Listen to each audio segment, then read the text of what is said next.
Lied originally denoted in classical music the setting of romantic German poems to music, especially during the late 18th and 19th centuries.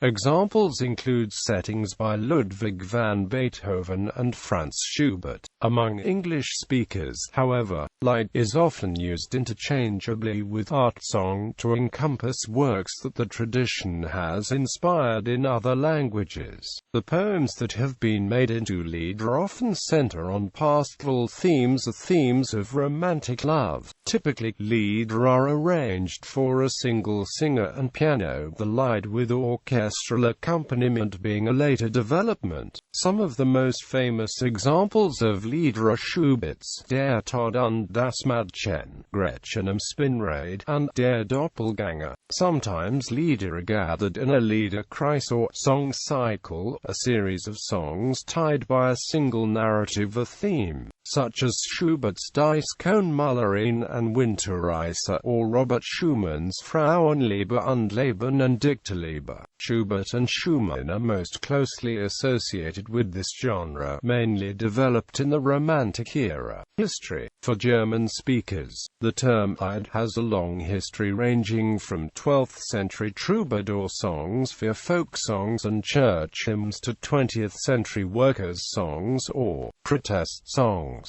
In Germany, the Great Age of Song came in the 19th century. German and Austrian composers had written music for voice with keyboard before this time, but it was with the flowering of German literature in the classical and romantic eras that composers found inspiration in poetry that sparked the genre known as the lied. The beginnings of this tradition are seen in the songs of Mozart and Beethoven, but it was with Schubert that a new balance was found between words and music, a new absorption into the music of the sense of the words. Schubert wrote over 600 songs, some of them in sequences or song cycles that relate an adventure of the soul rather than the body. The tradition was continued by Schumann, Brahms, and Hugo Wolf, and on into the 20th century by Strauss, Mahler, and Pfitzner. Partisans of atonal music, such as Arnold Schoenberg and Anton Webern, composed lieder in their own style.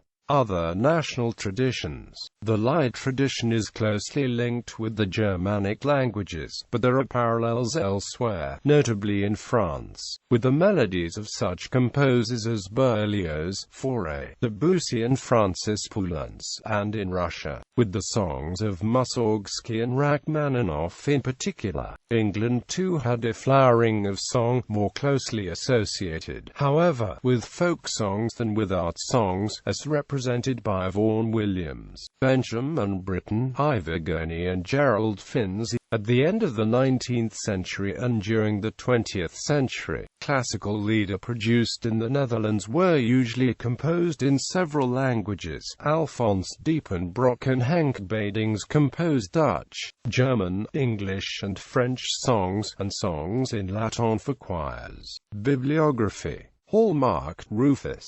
German lieder in the 19th century. New York. Schirmer, ISBN 0028708458. Parsons, James. The Cambridge Companion to the Lied. Cambridge Companions to Music. Cambridge, Cambridge University Press. ISBN 0521800277.